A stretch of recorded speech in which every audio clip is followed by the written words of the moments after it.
स्वागत है season RS जो कि क्लास में आप सभी का स्वागत है डियर फ्रेंड। तो हम बात करेंगे राजस्थान का प्रसिद्ध दुर्ग जूनागढ़ दुर्ग के बारे में दोस्तों, अच्छे से डिटेल से पढ़ेंगे और इस दुर्ग से किस प्रकार के क्वेश्चन हमारे कॉम्पिटिशन एग्जाम में बनते हैं जो हमारे लिए बहुत ही महत्वपूर्ण है दोस्तों। तो हम बात करेंगे आज जूनागढ़ दुर्ग के बारे में। दोस्तों मैंने आगे वाले सेशन में आपके भाई ने कुछ क्विज भी उपलब्ध करवाई थी जिसे आप हमारे यूट्यूब चैनल पे जाके उसे अवश्य देखिएगा दोस्तों। तो हम बात करेंगे आज राजस्थान का प्रसिद्ध दुर्ग जूनागढ़ दुर्ग के बारे में दोस्तों बात करते हैं आज। तो जुड़िए हमारे साथ दोस्तों।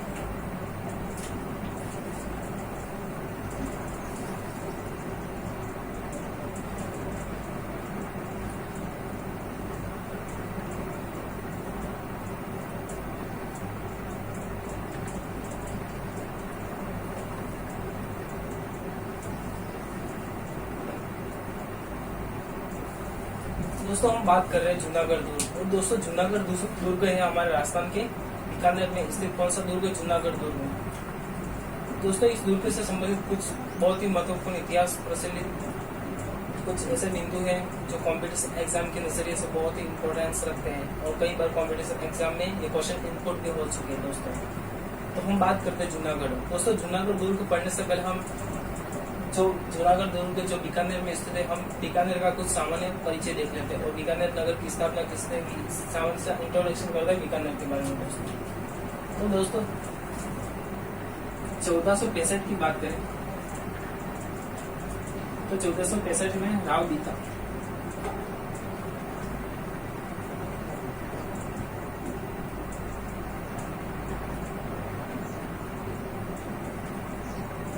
बीकानेर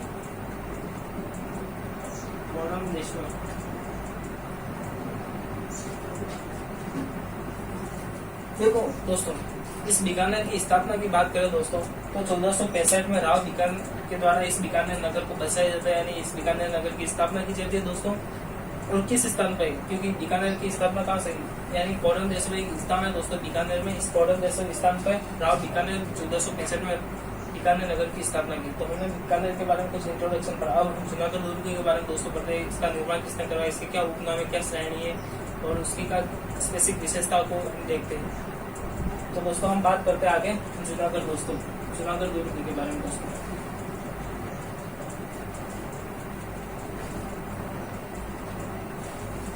तो दोस्तों ये रहा हमारा जूनागढ़ दुर्ग। इसे दोस्तों हम एक गोल घेरे में कैद कर लें। तो ये दोस्तों है हमारा कौन सा? जूनागढ़ दुर्ग। अब दोस्तों इस जूनागढ़ दुर्ग के निर्माण की बात की जाती है तो दोस्तों इस दुर्ग का निर्माण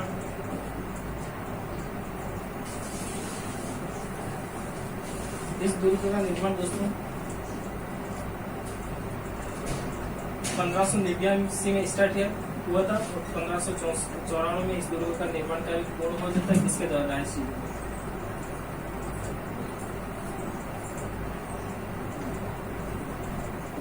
तो दोस्तों इस जूनागढ़ दुर्ग के निर्माण की बात करें तो इस जूनागढ़ दुर्ग का निर्माण कार्य स्टार्ट यानी शुरू होता है 1589 में और पूर्ण कब होता है? 1594 यानी 5 वर्ष के अंतराल में इस दुर्ग का निर्माण कार्य पूर्ण होता है। इसके बाद इस दुर्ग का निर्माण किसने करवाया? तो राय सिंह ने करवाया था।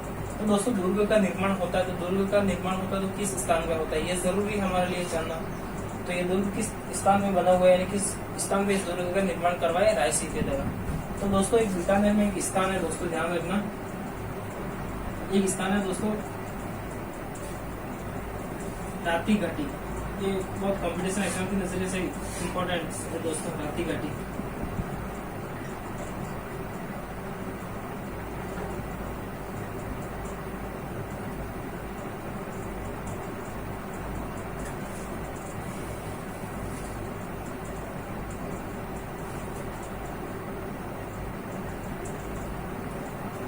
तो दोस्तों जूनागढ़ दुर्ग का निर्माण राती घाटी में बीका की टोकरी नाम के एक स्थान है बीकानेर के अंदर एक प्रसिद्ध स्थान है राती घाटी। और राती घाटी में एक बीका की टोकरी नाम के स्थान पे इस जूनागढ़ दुर्ग का निर्माण करवाते।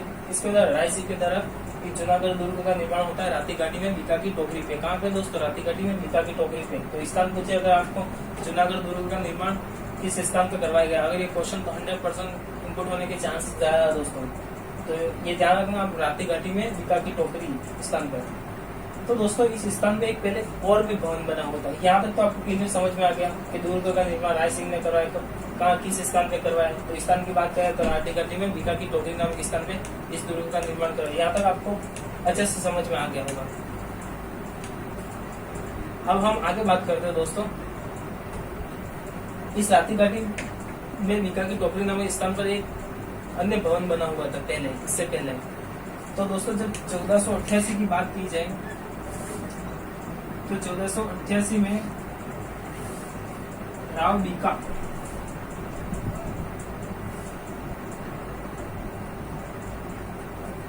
तो दोस्तों 1488 की बात करें दोस्तों, तो दोस्तों ये डेट ही अच्छे से ध्यान रखना। 1488 में राव बीका ने इस राती घाटी में बीका की टोकरी नामक स्थान पे एक भवन का निर्माण करवाया था। कौन से स्थान पे? इसके बाद इस यहाँ पे सर्वप्रथम 1488 में राव बीका द्वारा एक भवन था और इसके बाद राय सिंह ने इस भवन की जगह कौन से दुर्ग का निर्माण कर लिया दोस्तों? जूनागढ़ दुर्ग का निर्माण कर दिया। किसने? राय सिंह ने। तो अच्छे से ध्यान रखना, इस दुर्ग का निर्माण, जूनागढ़ दुर्ग का निर्माण राय सिंह द्वारा किया गया। इसके बाद किस स्थान पे करवाया गया? तो राती घाटी में बीका की टोकरी नामक स्थान पे इस दुर्ग का निर्माण करवाया गया। इसके बाद 1488 की बात करें तो यहाँ राव बीका द्वारा एक भवन का निर्माण किया गया था इस राती घाटी में बीका टोकरी नामक स्थान पे। तो दोस्तों इसके बाद इस भवन को राय सिंह ने इसी स्थान पे जूनागढ़ दुर्ग का निर्माण करवाया। किसके द्वारा? राय सिंह के द्वारा। तो यहाँ तक आपको अच्छे से समझ में आ गया होगा। और जिसे दोस्तों इसे राती घाटी में बना होने के कारण इस दुर्ग को राती घाटी का किला भी कहते हैं दोस्तों। ये हम आगे बात करें। तो हमने निर्माण की कुछ बातें कर ली दोस्तों जूनागढ़ दुर्ग के बारे में। आपको यहाँ तक अच्छे से समझ में आ गया होगा मेरे दोस्तों, राइट? तो हम आगे बढ़ते हैं।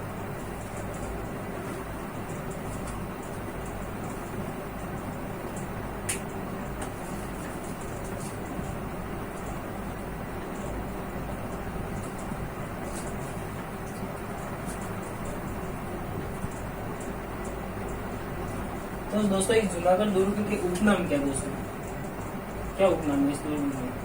तो दोस्तों उपनाम की बात करें, हम उपनाम की बात करें तो इस दुर्ग के क्या उपनाम है? तो दोस्तों इसे जमीन का जेवर भी कहते हैं।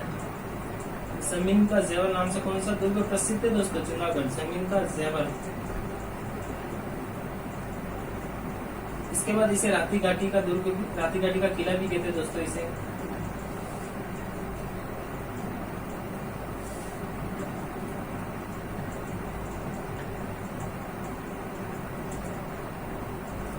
इसके बाद इसे लालगढ़ भी कहते हैं दोस्तों।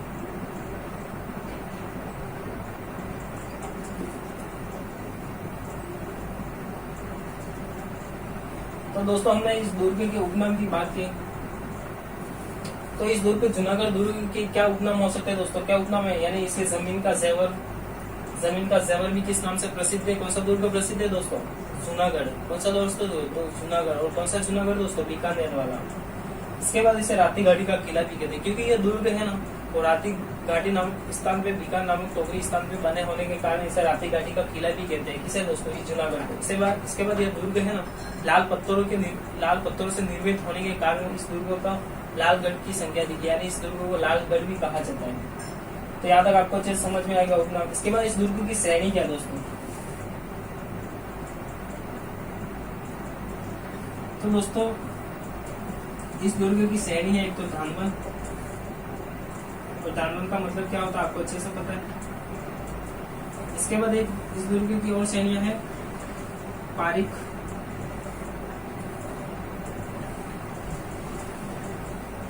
तो दोस्तों इस दुर्ग की श्रेणी की बात करें तो धानवन, यानी धानवन जो समतल भूमि पर निर्मित जो दुर्ग होते हैं वो कौन सी श्रेणी के अंतर्गत आते हैं दोस्तों? धानवन श्रेणी के अंतर्गत आते हैं। कौन से श्रेणी के अंतर्गत आते हैं दोस्तों? धानवन श्रेणी के अंतर्गत।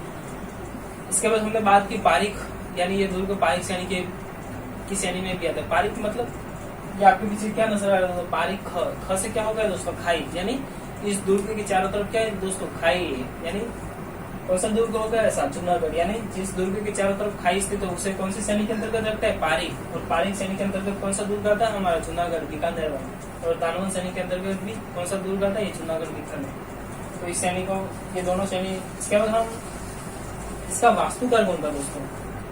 तो दोस्तों इस जूनागढ़ का वास्तुकार की बात करें,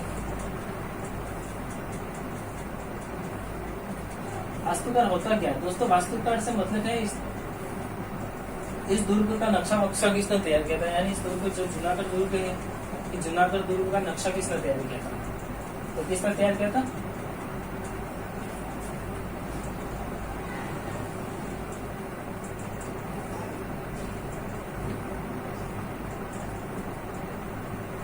तो इस दुर्ग का वास्तुकार है दोस्तों कर्मचंद।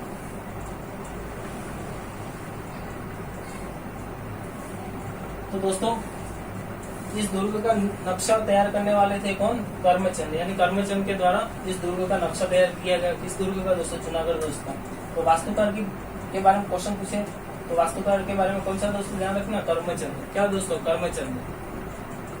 तो यहाँ तक आपको अच्छे से समझ में आ गया। अब हम आगे बढ़ते दोस्तों। हमने निर्माण की बात कर ली, उपनाम की बात कर ली, सैनिक की बात कर ली, इसके बाद हमने वास्तुकार देख लिया। इसके बाद दोस्तों प्रवेश द्वार करते हैं, क्योंकि किसी भी दुर्ग में जाने के लिए उसका एंट्री गेट होता है और एंट्री गेट को हमने पढ़ना जरूरी है हमारे लिए। तो इसके बाद हम प्रवेश द्वार की बात करते हैं दोस्तों जूनागढ़ से शुरू की। तो यहाँ तक आपको अच्छे से समझ में आ गया होगा। क्लियर? राइट डियर फ्रेंड, तो हम आगे बढ़ते हैं। तो दोस्तों हमने जूनागढ़ दुर्ग से संबंधित निर्माण की बात कर ली, इसके बाद हमने जूनागढ़ दुर्ग की श्रेणी की बात कर ली, इसके बाद हमने जूनागढ़ का प्रवेश द्वार के बारे में बात कर ली, इसके बाद हमने जूनागढ़ का वास्तुकार के बारे में देखा।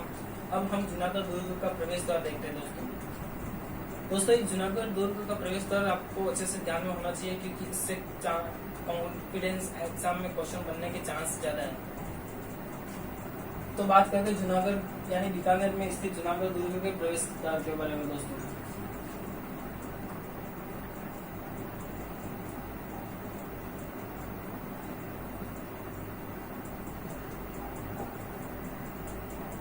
तो ये दोस्तों है हमारा कौन सा दुर्ग? जूनागढ़।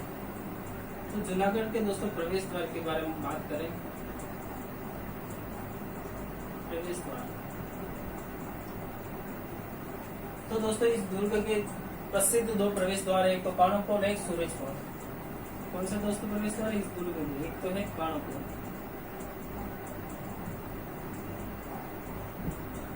कर्णपुर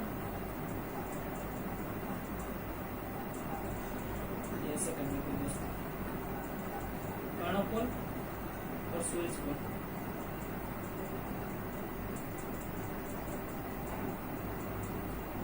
तो दोस्तों कर्णपुर और सूरजपुर ये जूनागढ़ के दो प्रसिद्ध प्रवेश द्वार है। इन दोनों प्रवेश द्वारों पर जयमल व फत्ता, ये दोस्तों अच्छे से ध्यान में रखना, कॉम्पिटिशन एग्जाम में आ सकते हैं। जयमल और फत्ता शिशोदिया, फत्ता की गजरूट यानी हाथियों पे सवार दोस्तों गजरूट प्रतिमा लगी है।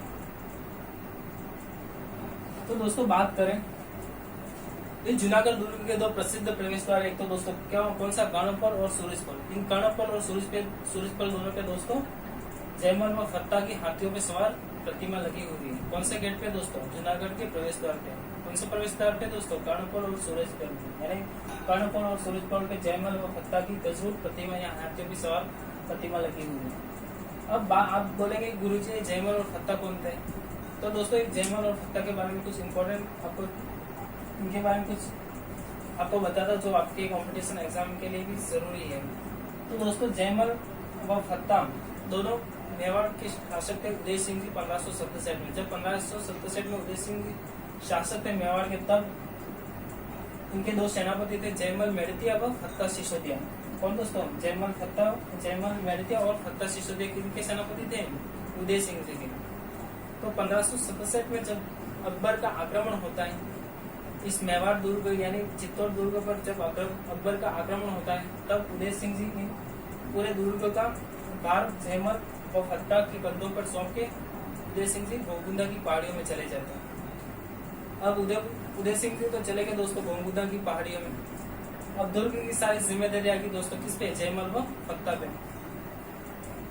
तो दोस्तों अकबर आक्रमण करता है 1567 और 68 में आक्रमण करता है अकबर। तो दोस्तों जब अकबर आक्रमण करता है तब इस मेवाड़ दुर्ग यानी चित्तौड़ दुर्ग का नेतृत्व कौन कर रहे थे? जयमल मेड़तिया और फत्ता सिसोदिया। और फत्ता सिसोदिया और जयमल मेड़तिया के साथ में उनके साथ में एक इस युद्ध में लड़ने वाले एक और भी थे। कौन थे? चार हाथ वाले लोक देवता कौन से दोस्तों? कल्लाजी राठौड़। यानी कल्लाजी राठौड़ ने भी ये जयमल मेड़ित्या व फत्ता सिसोदिया के साथ इस युद्ध भूमि में लड़े थे। किसके सामने दोस्तों? अकबर के सामने। तो 4 हाथ वाले लोक देवता कल्लाजी और जयमल मेड़ित्या व फत्ता सिसोदिया ने इस तरीके से आक्रमण किया अकबर की सेना पर, जिससे अकबर की सेना के चक्के उड़ गए दोस्तों। क्या उड़ गए? चक्के, यानी लाशों का ढेर लगा दिए। युद्ध का धार तेज था दोस्तों, युद्ध बहुत बड़ी तेजी से चल रहा था। तभी किस्मत को कौन रोक सकता है? तभी ये जयमल मेड़ित्या के पैर पर अकबर की बंदूक थी संग्राम, यानी अकबर की बंदूक से निकली गोली जयमल मेड़ित्या के पैर पे लग जाती है। तो दोस्तों युद्ध इतनी तेज गति से और युद्ध की धार इतनी तेज थी और ये जयमल और फत्ता सिसोदिया का इस युद्ध में डंका बहुत जोर जोर से बज रहा था दोस्तों। तब किस्मत को कौन रख सकता है? क्योंकि दोस्तों अकबर के संग्राम नामक बंदूक से निकली गोली जयमल मेड़ित्या के पैर पर लग जाती है। तब जयमल मेड़ित्या पूरी तरह से घायल हो जाता है दोस्तों। क्या हो जाता है? पूरी तरह से घायल हो जाता है। तभी 4 हाथ वाले लोग देवता कल्लाजी राठौड़ जयमल मेड़ित्या को अपने कंधों पे बिठा देते हैं और कंधों पे बिठाकर 2 हाथों में तलवार लिए हुए युद्ध भूमि में टूट पड़ते हैं और शत्रु सेना पर इस तरीके से वार करते हैं ताकि शत्रु सेना के चक्के उठ जाते हैं दोस्तों इस युद्ध में। यानी लाशों के ढेर लगा देते हैं कि जयमल मेड़ित्या, फत्ता सिसोदिया और कल्लाजी राठौड़। इतना प्रसिद्ध, इतना तेज युद्ध हुआ था। युद्ध की धार इतनी तेज थी दोस्तों कि अकबर भी चकित रह गया। पर दोस्तों एंड समय पर यहाँ पे जीत होती है किसकी? अकबर की, क्योंकि जयमल तो घायल हो चुके थे पूरी तरह बंदूक लगने से। इसके बाद इन फत्ता सिसोदिया और कल्लाजी राठौड़ को एक भाला लग जाता है। भाला लगने से फत्ता सिसोदिया वीर गति को प्राप्त हो जाते हैं। इसके बाद जयमल और कल्लाजी राठौड़ 4 हाथ वाले लोग देवता है। इसके बाद युद्ध में लास्ट तौर पे अकबर की विजय हो जाती है। लेकिन अकबर युद्ध के बाद कहता है कि राजस्थान की उन माँ को नमन, यानी उन राजस्थान की वो माँ को नमन जिसने ऐसे वीर सपूतों को जन्म दिया है, जो इस मिट्टी को अपनी मिट्टी समझकर, अपनी मातृभूमि समझकर लड़ते हुए वीर गति को प्राप्त हो गए और उनका शासक तो कहीं चला गया। इसके बावजूद भी उन्होंने इस मिट्टी को अपनी मिट्टी, अपनी मातृभूमि समझते हुए इस युद्ध भूमि में इस तरीके से युद्ध किया ताकि अकबर भी चकित हो गए और अकबर ने राजस्थान की उन माँ को नमन किया। ऐसा अकबर कहते हैं। तब अकबर इन जयमल मेड़ित्या और फत्ता सिसोदिया से इम्प्रेस होकर दोस्तों आगरा के किले पे इन जयमल व फत्ता की प्रतिमा स्थापित करवाते हैं। कहाँ पे दोस्तों? आगरा में। इसके बाद ये जो राय सिंह थे, जूनागढ़ दुर्ग का निर्माण करवाया किसने? राय सिंह ने। तो राय सिंह भी जयमल मेड़ित्या और फत्ता की पराक्रमता और वीरता के बारे में उन्होंने जब देखा तो उन्होंने भी इन दोनों की वीरता को अच्छी तरह से भाती थे। कौन? राय सिंह। तो उनकी वीरता को देखते हुए राय सिंह ने भी जूनागढ़ दुर्ग के प्रवेश द्वार यानी कर्णोपल और सूरजपल पे किसकी प्रतिमा स्थापित करवाई थी? जयमल और फत्ता सिसोदिया। जयमल मेड़ित्या और फत्ता सिसोदिया की गजरूट यानी हाथी पर सवार प्रतिमा कौन से दुर्ग में स्थापित करवाई थी दोस्तों? राय सिंह ने जूनागढ़ दुर्ग में। जो कॉम्पिटिशन एग्जाम के लिए बहुत ही जरूरी है, आपके लिए ध्यान रखना। तो इस दुर्ग में हमने प्रवेश द्वार की बात कर ली। इसके बाद ये कुछ मैंने आपको आगे हम पढ़ेंगे दोस्तों चित्तौड़ दुर्ग, जब मेवाड़ का इतिहास पढ़ेंगे तो अच्छे से पढ़ेंगे इसके बारे में दोस्तों। अब हमने दोस्तों जूनागढ़ दुर्ग के बारे में आगे बात करते हैं। तो राजस्थान का एक मात्र ऐसा दुर्ग है दोस्तों जूनागढ़, जिसमें प्रथम लिफ्ट लगी थी। यानी राजस्थान का ऐसा दुर्ग है जिसमें प्रथम लिफ्ट अगर किसी दुर्ग में लगी है तो कौन सा दुर्ग में लगी थी दोस्तों? जूनागढ़ दुर्ग में।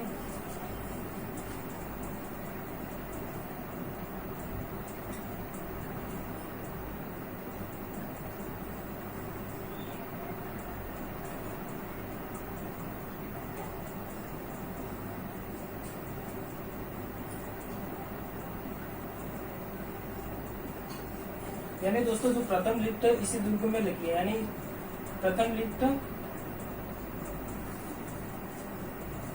इसी दुर्ग में लगी दोस्तों।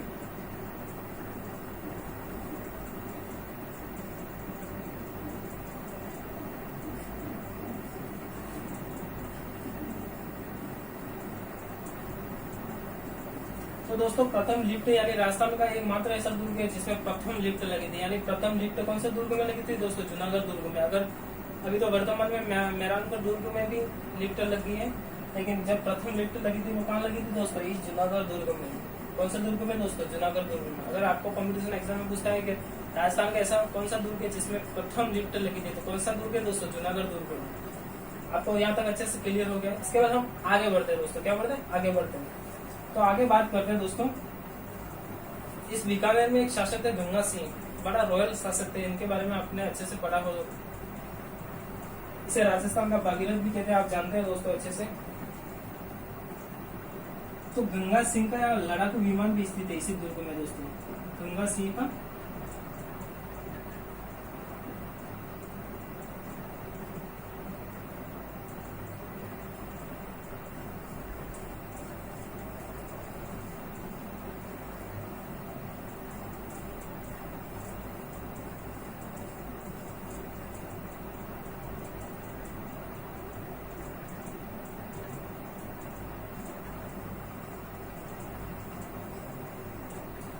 तो दोस्तों गंगा सिंह का लड़ाकू विमान भी कौन सा दुर्ग में स्थित है?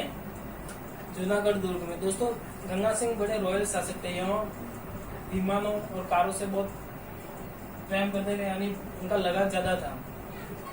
तो गंगा सिंह का लड़ाकू विमान के बारे में पूछे तो कौन से दुर्ग में हो जाएगा दोस्तों? जूनागढ़ दुर्ग। कौन से दुर्ग में? जूनागढ़ दुर्ग में। अब हम आगे बढ़ते जूनागढ़ दुर्ग के कुछ मंदिरों की बात करते जो इस दुर्ग से बहुत इम्पोर्टेंस रखते हैं इस दुर्ग के लिए। तो यहाँ तक आपको अच्छे से क्लियर हो गया होगा डियर फ्रेंड। Okay right. तो आगे बढ़ते हैं।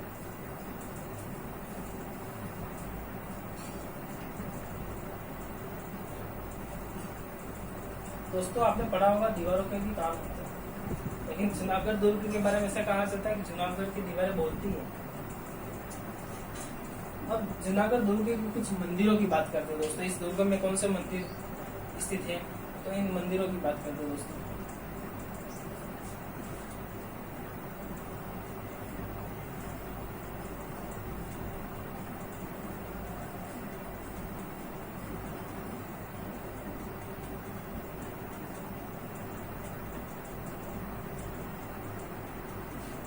एक मंदिर आता दोस्तों लक्ष्मी नारायण जी का मंदिर। लक्ष्मी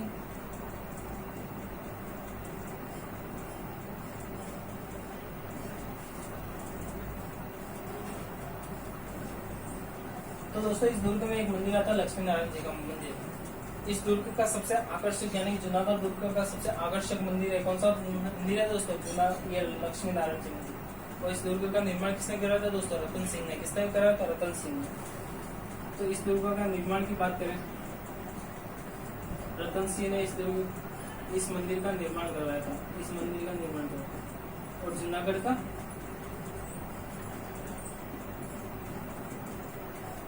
का आकर्षक मंदिर है।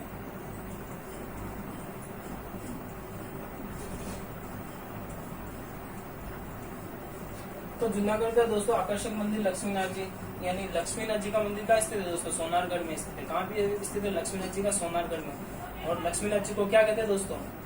जैसलमेर शासकों के आराध्य देव है। कौन से? लक्ष्मीनाथ जी। तो लक्ष्मीनाथ जी कहाँ से संबंधित है? सोनारगढ़ से। यहाँ कौन सा? लक्ष्मीनारायण जी। जो किससे संबंधित है? कौन से दुर्ग से संबंधित है दोस्तों? जूनागढ़ से संबंधित। और इनका निर्माण इस दुर्ग का इस मंदिर का निर्माण करवाया था रतन सिंह ने। और जूनागढ़ का आकर्षक मंदिर है सबसे ये लक्ष्मीनारायण जी का। इसके बाद बात करें इस दुर्ग में एक मंदिर है नागणेचा माता का। जैसा तो नागणेचा माता का मंदिर दोस्तों मेहरानगढ़ में भी स्थित है। पढ़ते हैं ये क्यों स्थित है या कहाँ से मूर्ति लाई गई, अच्छे से डिटेल क्यों पढ़ते हैं दोस्तों। अगर हम सोनागढ़ की बात करें तो लक्ष्मी नाथ जी की मूर्ति मेहता नागौर से लाई गई दोस्तों। आपको अच्छे से पता होगा नागणेचा माता दोस्तों।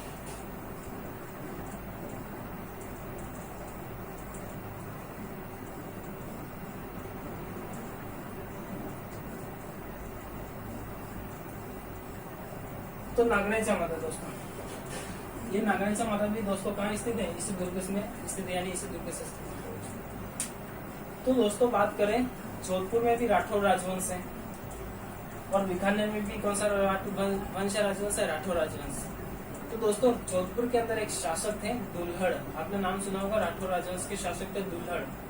दुल्हन कर्नाटक से एक मूर्ति उठा के लाते हैं, लकड़ी से निर्मित मूर्ति, जो लकड़ी से निर्मित होती है मूर्ति, उसको उठा के दुल्लड़ नाम के व्यक्ति थे, मेवाड़ के शासक दुल्लड़ कर्नाटक से मूर्ति उठा के कहाँ लाते हैं दोस्तों? नगाड़ा गांव बाड़मेर में लाते हैं।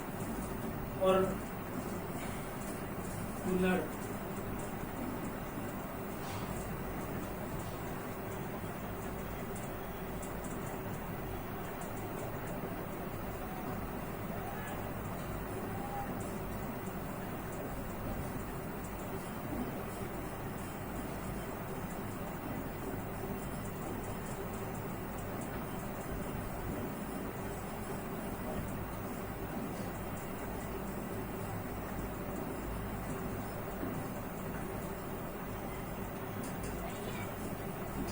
तो वो दोस्तों दुल्हड़ नाम के शासक थे, जोधपुर के शासक राठौर राजवंश के शासक दुल्हड़ कर्नाटक से लकड़ी से निर्मित मूर्ति उठा के कहाँ लाते दोस्तों? नगाड़ा गांव बाड़मेर, नगाड़ा गांव बाड़मेर में लाके इस मूर्ति को स्थापित करते हैं। तो दोस्तों ये मूर्ति नगाड़ा गांव में लाके स्थापित करते थे। ये मूर्ति कर्नाटक से लाई थी। तो ये कौन सी मूर्ति है दोस्तों?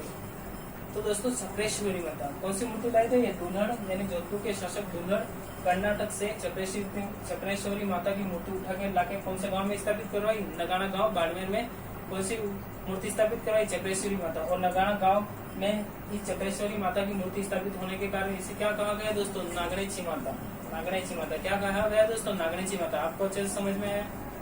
जोधपुर के शासक दुल्हड़ कर्नाटक से लकड़ी से निर्मित चक्रेश्वरी माता की मूर्ति को उठा के लाके कहाँ स्थापित करवा? नगाड़ा गांव बाड़मेर में स्थापित हुआ। नगाड़ा गांव बाड़मेर में स्थापित करने के कारण नगाड़ा गांव से इस माता को किस नाम से जाना गया दोस्तों? नागणेची माता। किस नाम से जाना गया दोस्तों? नागणेची माता। और इस नागणेची माता को पहले क्या कहा जाता है दोस्तों? चक्रेश्वरी माता। याद रखना, इस नागणेची माता को पहले क्या कहता है दोस्तों? चक्रेश्वरी माता। तो यहाँ तक आपको अच्छे से समझ में आ गया दोस्तों। लक्ष्मी नारायण जी की बात कर ली हमने, इसके बाद हमने नागणेची माता की बात कर ली दोस्तों। इसके बाद हम आगे बात करते हैं।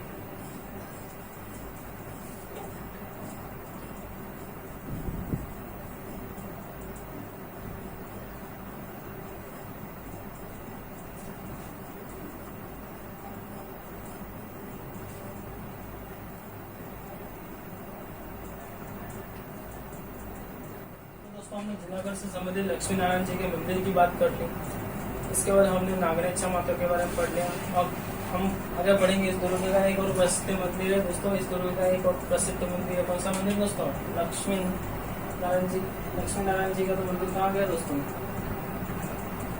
जूनागढ़ में। और लक्ष्मी नारायण जी का मंदिर सोनारगढ़ में दोस्तों। तो इस दुर्ग का एक मंदिर प्रसिद्ध मंदिर 33 करोड़ देवी देवताओं का। 33 करोड़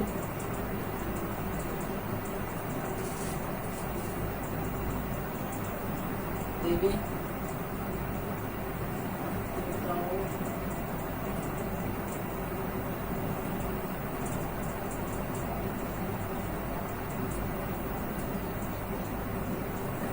तो दोस्तों 33 करोड़ देवी देवताओं का मंदिर कहाँ स्थित है? अगर ऐसा क्वेश्चन आपको कंपटीशन एग्जाम में पूछा तो दोस्तों आप कहाँ काला टीका लगाएंगे दोस्तों? जूनागढ़ पे। तो जूनागढ़ पे दोस्तों बोल के काला लगा के इस क्वेश्चन को क्या कीजिए दोस्तों? सही कीजिएगा दोस्तों। यानी 33 करोड़ देवी देवताओं का मंदिर, ऐसा क्वेश्चन इंपोर्ट होता है तो कौन से दुर्ग में मंदिर स्थित है? ये जूनागढ़। यानी 33 करोड़ देवी देवताओं का मंदिर। इस दोस्तों इस मंदिर का निर्माण की बात करें तो इस मंदिर का निर्माण करवाया था दोस्तों अनूप सिंह।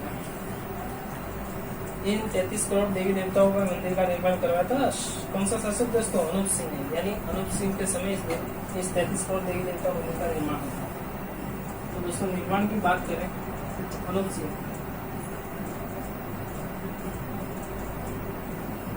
बहुत अच्छा प्रसिद्ध शासक था अनूप सिंह दोस्तों। तो दोस्तों इस 33 करोड़ देवी देवताओं का मंदिर का निर्माण करवाते हैं अनूप सिंह। कौन करवाते हैं? अनूप सिंह। और दोस्तों इस 33 करोड़ देवी देवताओं के मंदिर में जो मूर्ति है वो धातु से निर्मित है दोस्तों। क्या है दोस्तों? धातु से निर्मित। अब आप बोलेंगे गुरुजी धातु से निर्मित क्यों?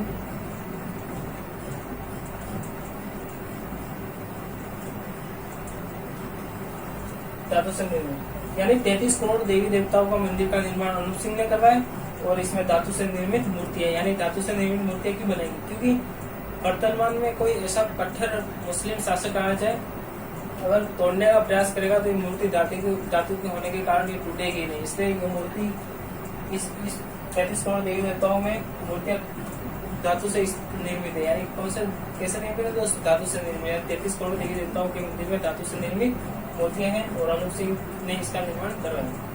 अब आप बोलेंगे गुरुजी वास्तव में क्या 33 करोड़ देवी देवता है क्या? नहीं गुरुजी, नहीं डियर फ्रेंड, ये ऐसा नहीं है। यहाँ पे वास्तव में 33 करोड़ कोई देवी देवता नहीं है दोस्तों। पहले बोला जाता 33 कोटि, क्या बोला जाता? कोटि। और कोटि का क्या मतलब होता है? के प्रकार, यानी 33 प्रकार की देवी देवता, यानी 33 प्रकार। कोटि से क्या हुआ दोस्तों? तो कोटि का प्रकार हुआ के प्रकार, कोटि का मतलब क्या हुआ? के प्रकार। और कोटि से क्या बना दोस्तों? करोड़। क्या बना दोस्तों? करोड़। यानी 33 करोड़ देवी देवताओं का मंदिर कहाँ होगा? जूनागढ़। यानी 33 प्रकार के देवी देवताओं का मंदिर कहाँ पे है दोस्तों? जूनागढ़ बीकानेर में। तो आपको अच्छे समझ में आ गया होगा दोस्तों। एक नोट्स लगा दीजिएगा, क्या विशेष नोट लगा दीजिएगा। अगर आपको कॉम्पिटिशन एग्जाम में यह क्वेश्चन पूछे 33 करोड़ देवी देवताओं की साल कहाँ पे स्थित है, तो आप पूछेंगे कि गुरुजी ये साल क्या होता है फिर? तो मैं साल बताता हूँ आपको अच्छे से। तो 33 करोड़ देवी देवताओं की अगर साल के बारे में क्वेश्चन पूछे तो दोस्तों मंडोर जोधपुर में 33 करोड़ देवी देवताओं की साल स्थित है। और साल का मतलब ये है दोस्तों ओपन मंदिर, यानी ओपन मंदिर यानी ऐसा मंदिर जिसके ऊपर छत ना हो, वो क्या कहलाता है दोस्तों? साल। तो 33 करोड़ देवी देवताओं की साल मंडोर जोधपुर में स्थित है डियर फ्रेंड। और साल से मतलब है ओपन मंदिर, यानी ऐसा मंदिर जिसकी छत नहीं है। तो 33 करोड़ देवी देवताओं की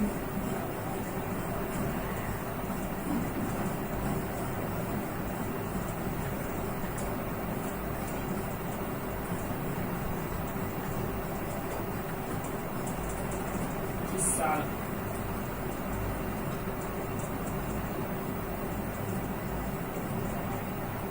क्या दोस्तों? साल। यानी 33 करोड़ देवी देवताओं की साल अगर आपको कॉम्पिटिशन एग्जाम में क्वेश्चन पूछेगा तो क्या करना दोस्तों? मंडोर जोधपुर। क्या दोस्तों? मंडोर जोधपुर। जोधपुर में एक भव्य मंदिर है दोस्तों, मेहरानगढ़।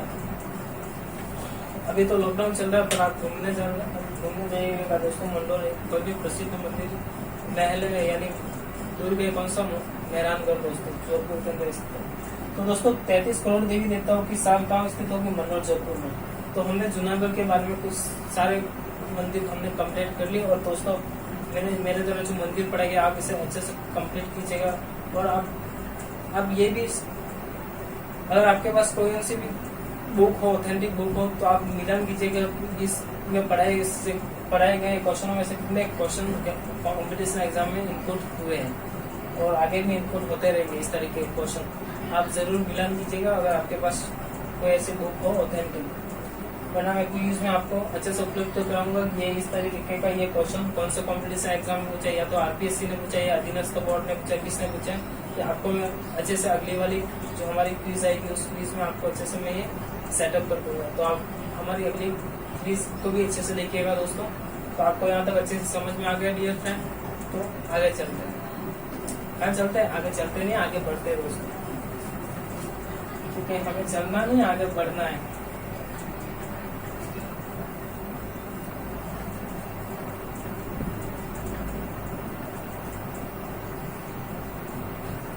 तो आगे बात करें दोस्तों इसकी जूनागढ़ से संबंधित मंदिर की बात कर ली। अब कुछ महलों की बात करते हैं और महल भी इम्पोर्टेंट है, यानी जूनागढ़ से संबंधित कुछ महल।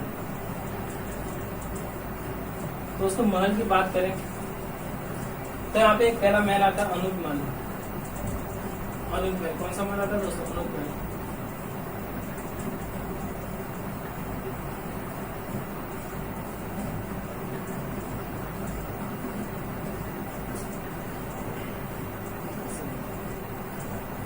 एक महल बना दोस्तों अनूप महल। तो आपको नाम से ही स्पष्ट हो रहा है इसका निर्माण किसने करवाया था? अनूप सिंह ने।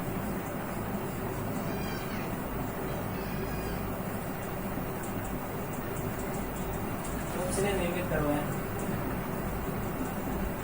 अनूप सिंह इस अनूप महल का निर्माण करवाते। इसके बाद दोस्तों इस अनूप महल में यहाँ के शासकों का राज्याभिषेक, यानी इसी महल में बीकानेर शासकों का राज्याभिषेक।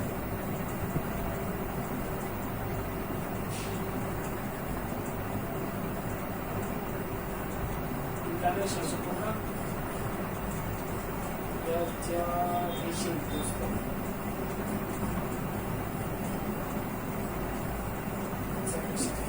तो दोस्तों अनूप महल से अगर आपको कॉम्पिटिशन एग्जाम में क्वेश्चन पूछेगा तो कौन से दुर्ग में बीकानेर शासकों का, कौन से महल यानी दुर्ग, सॉरी दोस्तों, कौन से महल में राठौर राजवंश यानी बीकानेर के शासकों का राज्याभिषेक किया जाता था। कौन से महल में किया जाता था? अनूप महल में दोस्तों। अब आपको एक क्वेश्चन अच्छे से ध्यान रखो, अगर राज्याभिषेक किया जाता है कौन से महल में किया जाता है? अनूप महल में। तो राज्याभिषेक कौन सी जाति द्वारा किया जाता है दोस्तों? ये इस दुर्ग से संबंधित ये फैक्ट आपको अच्छे से ध्यान रखना है। गोधरा जाति होती है बीकानेर के अंदर, बीकानेर के अंदर एक गोधरा जाति है। इस गोधरा जाति के द्वारा इस बीकानेर के शासकों का राज्याभिषेक होता है। इसके द्वारा गोधरा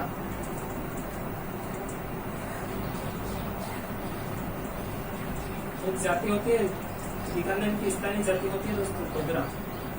इस गोधरा जाति के द्वारा दोस्तों बीकानेर के शासकों का राज्याभिषेक किया जाता था। कौन सी जाति के द्वारा दोस्तों? गोधरा जाति के लोग। जैसे तो दोस्तों बात करें बीकानेर में गोधरा जाति भी है, इसके बाद चारण भी है, इसके सारण जाति भी है, इसके बाद मोरली जाति भी है, इसके बाद साकला जाति भी है। और साकला जाति से संबंधित कौन आते हैं दोस्तों? गोगा जी साकला जाति से संबंधित थे।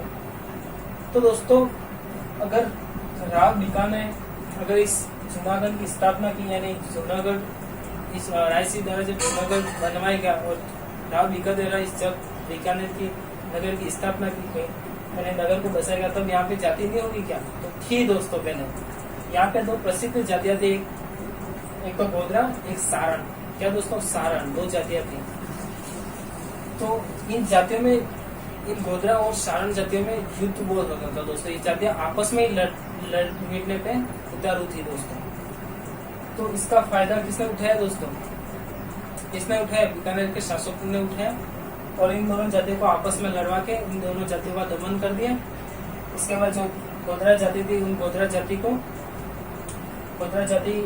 इसके बाद जो गोधरा जाति थी और इन शासकों के साथ मिल गई थी। इसके बाद इन गोधरा जाति के द्वारा बीकानेर के शासकों का राज्याभिषेक किया जाता है। तो हमने अनूप महल के बारे में अच्छे से पढ़ लिया। तो दोस्तों एक महल, दूसरा होता है बादल महल। महल तो बहुत है दोस्तों। बादल महल से तो आपको पता ही है, राजस्थान का सबसे ऊंचा बादल महल दोस्तों। कौन सा बादल महल दोस्तों? सोनारगढ़ का बादल महल। इसके बाद सोने की नक्काशी के लिए प्रसिद्ध बादल महल कौन सा? ये हमारा जूनागढ़ वाला बादल महल दोस्तों। सोने की नक्काशी के लिए अगर प्रसिद्ध बादल महल के बारे में पूछे तो कौन सा हो जाएगा दोस्तों? जूनागढ़।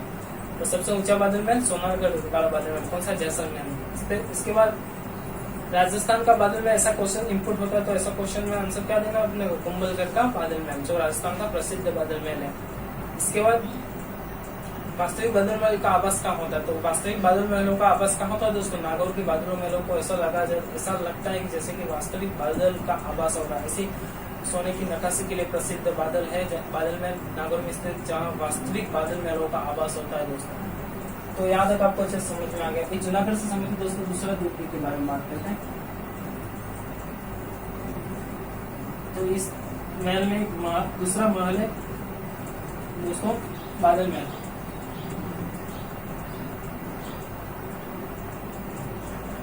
बादल महल कौन सा महल दोस्तों? बादल महल। सोने की नक्काशी के लिए प्रसिद्ध है दोस्तों। सोने की नक्काशी के लिए प्रसिद्ध बादल में ऐसा क्वेश्चन आपको पूछे तो जूनागढ़ करके आप अच्छे से आंसर दीजिए दोस्तों कॉम्पिटिशन एग्जाम में।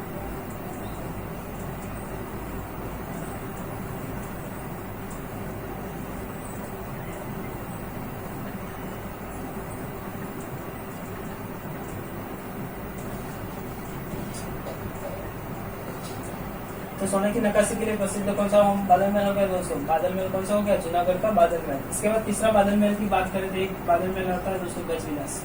तो इस गजविलास का निर्माण एक महल दूसरा था दोस्तों कौन सा? गजविलास। इस गज विलास का निर्माण करते कौन? गंगा सिंह जी द्वारा। तो गंगा सिंह द्वारा बीकानेर के शासक थे गंगा सिंह। तो गंगा सिंह द्वारा इस गज विलास महल का निर्माण करवाया जाता है, जिसमें इस गंगा सिंह के सोने के बेड और सोफे, सोने के बेड सोफे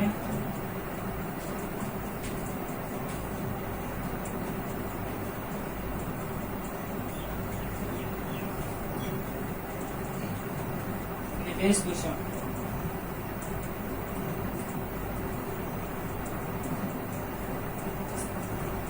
दोस्तों बात करें, हमने अनूप महल की बात कर ली, बादल महल की बात कर ली, इसके बाद हमने गज विलास की बात कर ली। तो इस गज विलास महल का दोस्तों इम्पोर्टेंट है, ध्यान रखना। इस गज विलास बादल महल, इस गज विलास सॉरी बादल महल बार बार आपको रिपोर्ट हो रहा है। तो इस गज विलास महल का निर्माण करवाते गंगा सिंह। बीकानेर के प्रसिद्ध शासक गंगा सिंह द्वारा इस गज विलास महल का निर्माण होता है। इसके बाद यहाँ इस गज विलास महल का निर्माण जो गंगा सिंह ने करा था, गंगा सिंह के इस महल में सोने के बेड सोफे व वेशभूषाएं स्थित है। तो गंगा सिंह की बेड सोफे व वेशभूषा सोने से निर्मित कौन से महल में स्थित है? गज विलास महल में। और कहाँ स्थित है? जूनागढ़ में। तो यहाँ तक क्लियर हो गया दोस्तों। अब ये जूनागढ़ का एक महल और आता है शाहपुर महल।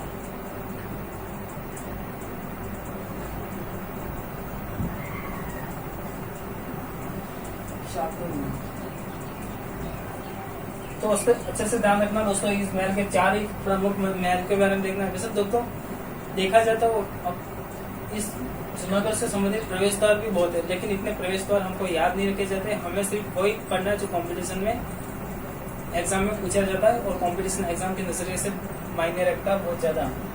ऐसे ही हमें स्मार्ट स्टडी करना दोस्तों। ऐसा देखा जाए तो बहुत सारा मटेरियल है, बट मैं आपको कुछ आरपीएससी और अधीनस्थ बोर्ड का कंबाइंड मैटर पढ़ा रहा हूँ, जो ये कई बार क्वेश्चन कंपटीशन एग्जाम में पूछ गए। बहुत ही स्मार्ट तरीके से मैं दोस्तों ये मैटर आपके सामने साथ ले, मेरे खुद का ही मैटर है।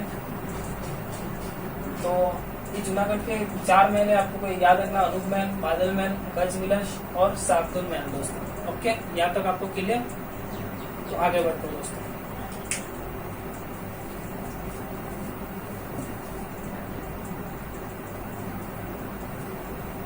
एक दीप्तिनाथ दुबे करके इतिहासकार है दोस्तों। उन्होंने कहा है इस जूनागढ़ के तुर्की के बारे में कहा है कि दीवारों के भी कान होते हैं, लेकिन जूनागढ़ के बादल महल के दीवारें तो बोलती है। ऐसा किसने कहा है? दीप्तिनाथ दुबे ने कहा। तो हमने यहाँ तक बात कर ली। इसके बाद इस महल में दोस्तों अनूप संस्कृत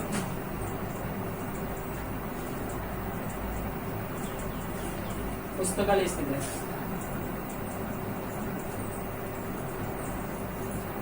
तो अनूप संस्कृत पुस्तकालय भी दोस्तों ये जूनागढ़ में स्थित है। कौन से जूनागढ़ दोस्तों? बीकानेर वाले में। यहाँ कर दीजिएगा बीकानेर। कौन सा दोस्तों? बीकानेर।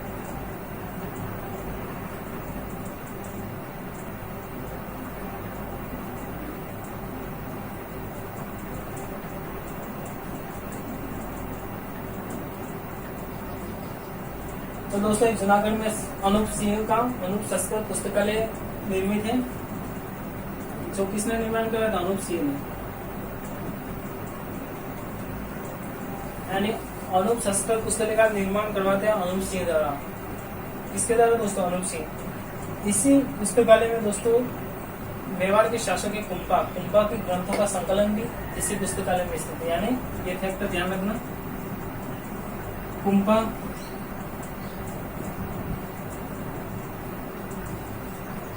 के ग्रंथों का संकलन।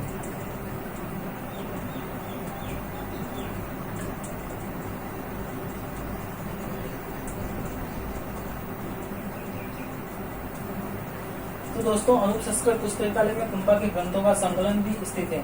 तो इसका अनूप संस्कृत पुस्तकालय का निर्माण करवाते हैं अनूप सिंह। कुंभा के ग्रंथों का संकलन भी इसी संस्कृत पुस्तकालय में स्थित है, अनूप संस्कृत पुस्तकालय में। दोस्तों इसी अनूप संस्कृत पुस्तकालय में कुंभा के बहुत सारे ग्रंथ स्थित है। कौन से? अनूप संस्कृत पुस्तकालय, यानी कुंभा के ग्रंथों का संकलन कहाँ होगा दोस्तों? अनूप संस्कृत पुस्तकालय में।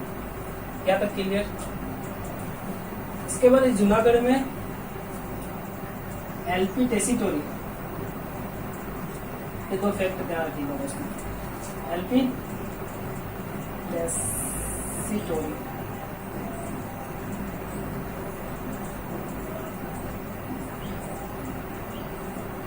एलपी टेसीटोरी दोस्तों ये एक साहित्यकार थे, इटली के प्रसिद्ध साहित्यकार लुईस पास्टर टेसीटोरी। तो एलपी टेसीटोरी के बारे में कुछ आपको इंट्रोडक्शन करवाता हूँ। एलपी टेसीटोरी यानी लुईस पास्टर टेसीटोरी इटली के निवासी थे और ये एक साहित्यकार थे। यह गंगा सिंह के समय आते हैं, कहाँ थे दोस्तों? जूनागढ़ बीकानेर आते। उन्होंने कुछ ग्रंथों की खोज की। उन्होंने राजस्थान में आके राजस्थान के इतिहास के बारे में उन्होंने खोज स्टार्ट कर दी, यानी कुछ ग्रंथों की खोज की। तो इन सारी खोजों को कहाँ रखा गया? बीकानेर के जूनागढ़, यानी जूनागढ़ बीकानेर में, यानी एलपी टेसीटोरी की खोज।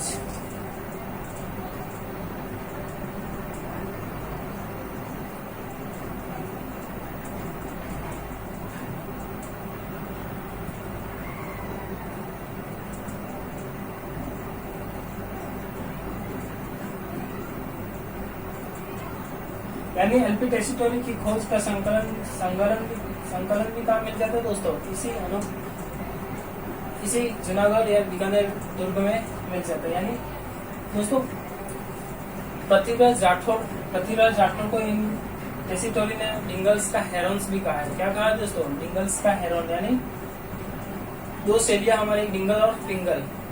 कौन सी दोस्तों? डिंगल और फिंगल। तो एलपी टेसीटोरी ने डिंगल का हेरोन्स किसे कहा है? पृथ्वीराज को। किसने कहा? एलपी टेसीटोरी ने। इसके बाद एक ग्रंथ आता है दोस्तों, पृथ्वीराज राठौड़ का एक ग्रंथ आता है वैली कृष्ण रुक्मणी। वैली कृष्ण रुक्मणी की खोज भी एलपी टेसीटोरी करते हैं। और एलपी टेसीटोरी ने किसकी खोज की? यानी वैली कृष्ण रुक्मणी की खोज करते हैं एलपी टेसीटोरी। और एलपी टेसीटोरी जब इस वैली कृष्ण की खोज करते हैं, और वैली कृष्ण रुक्मणी किसके द्वारा लिखी थे? पृथ्वीराज राठौड़ के द्वारा। और दुर्सा हाड़ा करके इतिहास कराते हैं। दुर्सा हाड़ा कहते हैं कि 5वां वेद और 19वां पुराण किसको कहा गया? इसी वैली कृष्ण रुक्मणी ग्रंथ को 5वां वेद और 19वां पुराण का किसने कहा दोस्तों? पृथ्वीराज राठौड़ थे। इनकी पुस्तक है वैली कृष्ण रुक्मणी, और इनको 5वां वेद और 19वां पुराण कौन कहते हैं दोस्तों?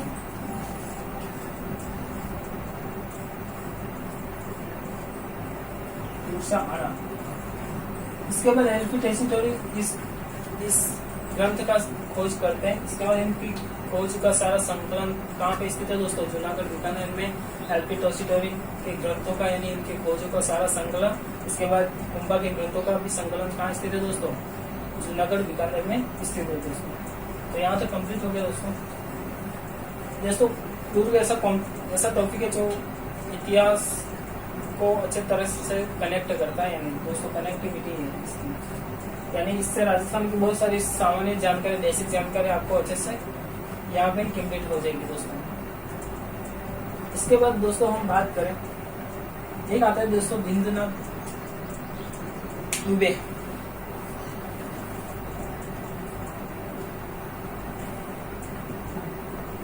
तो आप ऐसे ही ध्यान रखना दोस्तों, ये जूनागढ़ बीकानेर का जो दुर्ग है दोस्तों, जूनागढ़ बीकानेर,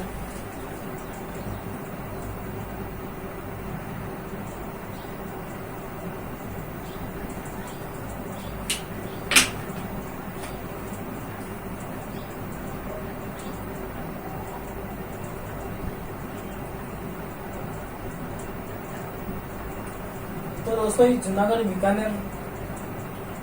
जूनागढ़ में स्थित बीकानेर के बारे में अच्छे से हमने डिटेल पढ़ ली। और एक दोस्तों एक क्वेश्चन दूसरा ध्यान रखिएगा, यहाँ दुर्ग यहाँ मुगल और राजपूत शैली से निर्मित है, यानी मुगल का भी प्रभाव दिखाई देता है इस दुर्ग के निर्माण में, और राजपूतों का भी इस दुर्ग के निर्माण में प्रभाव दिखाई देता है। यानी राजपूत और मुगल शैली में निर्मित कौन सा दुर्ग होगा? जूनागढ़ बीकानेर दुर्ग। इसके बाद दीननाथ दुबे यूं कहते हैं, एक इतिहासकार है दीननाथ दुबे। दीननाथ दुबे इस दुर्ग के बारे में कहते हैं कि दीवारें के भी काम होते हैं, लेकिन जूनागढ़ बीकानेर की दीवारें तो बोलती है। क्या कहते हैं उन्होंने, क्या बोला, बोलती है, यानी किसकी, जूनागढ़ की दीवारें, यानी जूनागढ़ बीकानेर की दीवारें तो बोलती है। ऐसा कहने वाले इतिहासकार जितेंद्र दुबे थे। और किस दुर्ग के बारे में कहते हैं, जूनागढ़ बीकानेर के बारे में। तो दोस्तों आज का सेशन हमारा खत्म होता है। तो हमने अच्छे से बीकानेर जूनागढ़ के बारे में अच्छे से डिटेल से पढ़ लिया दोस्तों। अगर आपको किसी भी प्रकार का कुछ भी क्वेश्चन हो तो आप कमेंट सेक्शन में जरूर बताइएगा। इसके बाद मैं आपको क्विज कुछ उपलब्ध कराऊंगा, जैसे आप हमारे यूट्यूब चैनल के पेज पे जाके उसे अच्छे से देखिए और आप अपने खुद का मूल्यांकन कीजिएगा। आप क्वेश्चन में से कितने क्वेश्चन का आंसर दे पाते हैं।